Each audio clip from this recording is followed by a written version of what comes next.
Out of all of the league's most elite quarterbacks, don't get me wrong, I don't really think it's close in saying that Lamar Jackson is definitely the most fun to watch. How you guys doing? It is Monday, June 1st, 2020 here in this quarantine. I'm James Sims. And I'm just really going to go into why Lamar Jackson is must see TV. I would argue he's the top player in football right now, just based off what he's done. If not Patrick Mahomes, I do like me some Mahomes, and all these other quarterbacks, because there's so many elite quarterbacks you can kind of just rank them wherever. I personally love watching Lamar Jackson the most because he's the most fun. I mean, I grew up with Michael Vick, seeing quarterbacks do both, and I watched him do what he did at Louisville, and he's still continuing to do it in the NFL against pro linebackers and defensive linemen and DBs. And I mean, the Ravens just weren't built to win in the playoffs, apparently. But I mean, this is only their first year of really being this good. I know that all of the years ahead of them are going to be amazing. And as a football fan, I can't wait to see him. So, really kind of starting off with Lamar Jackson. I mean, of course, 6'2", 202 pounds, just amazing athlete, one of the fastest players in all of football. At the same time, fast, shifty, agile, of course, naturally, incredibly strong for his size, and at the same time, he's one of the best actual quarterbacks. He's one of the best pocket quarterbacks in football. I mean, he can make almost any throw on the field. He has amazing arm strength. He's very savvy. He understands defenses, and because because he can run, he understands that movement. He understands that movement a little bit better, and because he's one of the best, one of the best athletes on the field. Whenever you put him on, theoretically, you can put him at any position, but he's the most dangerous. He's the most lethal at quarterback because you never know if he's gonna pass or if he's gonna run, and if you mess up one way, you are definitely gonna pay for it. That's what makes Lamar Jackson such a formidable football player. But before that, let me give you a little bit of background into Lamar Jackson. Of course, from Pompano Beach, Florida. He was originally a 3-star prospect, meaning that they expected him to make his impact in college football as a junior. Naturally, a freshman, sophomore year, expected him to be like a bench player, and then eventually come up as a junior. That's when he would first get his impact there. So he would commit and sign to Louisville, and from then on, he would kind of help set history in Louisville. So in his first year as a freshman, he had 1,800 yards through the air with 12 touchdowns, 8 interceptions. He also added 960 yards and 11 touchdowns on the ground as the quarterback. And of course, he would start to get kind of recognized for that. He was one of the best young players in the ACC, but I don't think he had gotten his recognition quite yet. His sophomore year, he would go on to throw for 3,543 yards, 30 touchdowns and 9 interceptions, and on the ground he'd pick up 1,571 yards with 21 touchdowns. I mean, combined, that's about 5,000 total yards, and it looks like, if I'm doing the math right, that's 51 touchdowns responsible for at Louisville. And of course, that naturally put him on the map and made him one of the most watchable young players in all of football. He would go on to get the Maxwell Award, Walter Camp Award, Associated Press Player of the Year Award. He become a unanimous All-American ACC Player of the Year, Offensive Player of the Year. He won the Heisman that year. Of course, I'm gonna finish with that last, but that's what Lamar Jackson. That's Lamar Jackson in his sophomore year, and even then, people still were questioning as to whether he'd be a good quarterback in the NFL, as to whether he'd actually switch his position, doing what he's doing at Louisville, making them relevant. Of course, they went from his freshman season. He went 8-5 under Bobby Petrino. His second year, they would go 9-4, and they would lose in the Citrus Bowl to LSU because they're LSU. But that was kind of the situation that he was in. But Lamar Jackson in his sophomore year, we already know. If you are a football fan and you watch this Heisman season at Louisville, you know that it was packed full of highlights, him just dominating ACC teams, despite the fact that he was playing at Louisville. No shade against Louisville, but there's teams in the ACC like Clemson, Florida State, Miami that have just better means for recruiting and getting coaches that would that would kind of dwarf Louisville as a football program. And Louisville is still a very, very good football program, but it's still a basketball school first. But Lamar Jackson was making Louisville that much more relevant. He was putting him on the map, kind of like that. I mean, and he was following in Teddy Bridgewater. He was following Teddy Bridgewater doing what he did. So that's what Louisville was doing. That's what Lamar Jackson was doing. And of course, in his junior year, he would play 13 games. He would throw for 3,600 yards with 27 touchdowns, and on the ground, he'd pick up 1,600 yards and 18 touchdowns. I mean, for a combined 5,000 yards, yet again, going over, and 45 touchdowns and 10 interceptions for what he did. And he would help Louisville hit a 8-5 record under Bobby Petrino, where they lost in the Tax Slayer Bowl to Mississippi State. Of course, that team wasn't as strong and dominant, but at the same time, Lamar Jackson, with the fatigue of playing that last season and still having the pressure of trying to match that season, I still think he would have. I think he deserved that Heisman that year probably, but at the end of the day, he didn't, because Louisville wasn't that dominant of a team, and I completely understand it.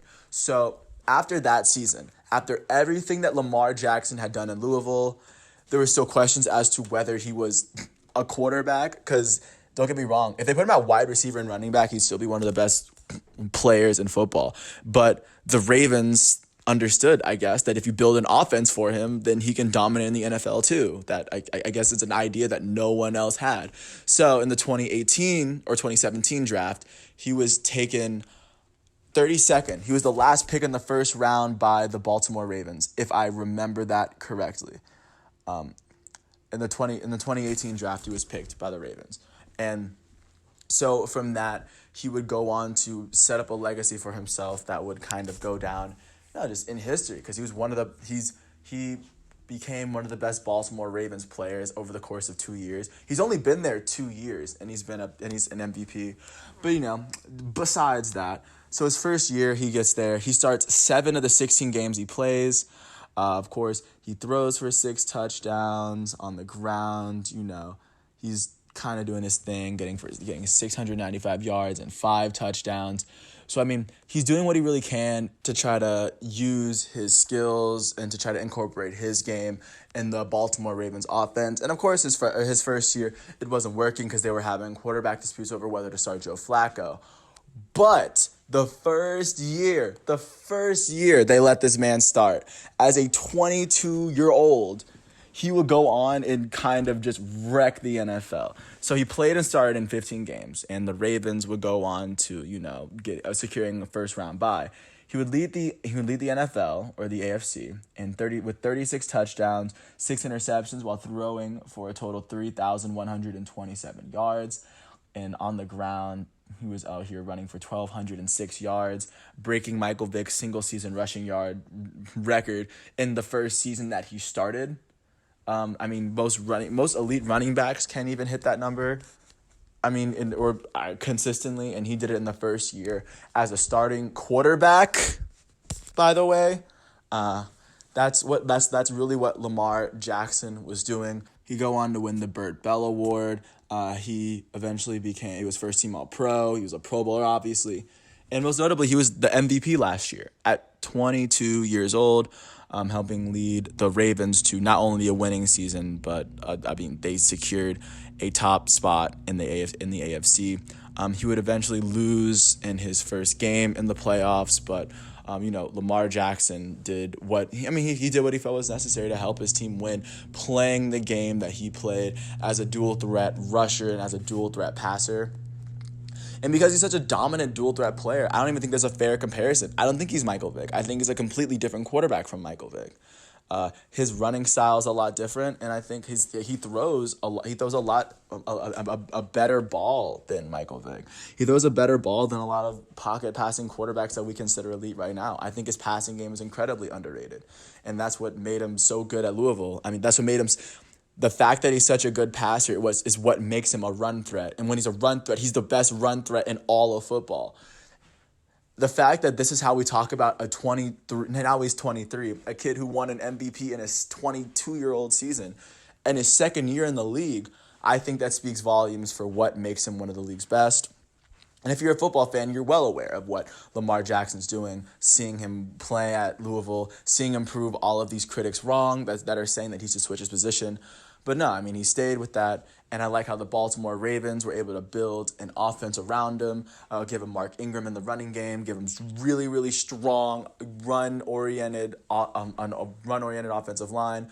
And of course, they're going to put pieces around him like Marquise Hollywood Brown, who was amazing at Oklahoma. I imagine they're going to give him more targets to use in his system. And of course, he uses his tight ends incredibly well. I like the potential with Lamar Jackson. If this is his age 22 season, I really can't wait to see what he looks like when he's at the peak or when he's at the apex of his prime. If he was able to steal the MVP from Patrick Mahomes like that, and Aaron Rodgers and other elite quarterbacks who still put up elite seasons, even Drew Brees, like that shows how that shows how dominant he is as a player. He's only 22. That's really kind of my point. Like, there's not much more I can say. Of course, number 8 for the Ravens. If you don't watch football, if you get a chance to, just get a chance to see him play.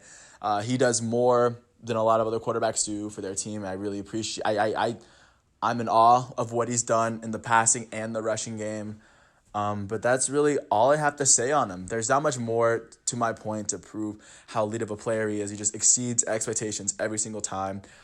He's incredibly smart. He understands defenses. He understands just like movement.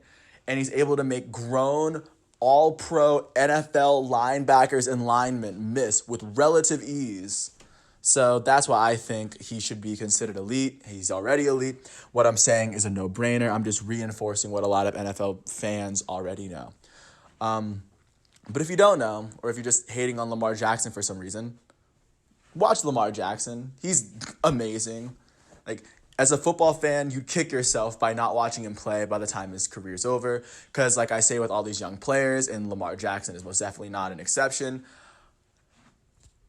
it's always great to see young players play at such a young age because you never know if they're going to be a Hall of Famer. And if they are a Hall of Famer, it's always fun as a sports fan to be able to watch it from beginning to end.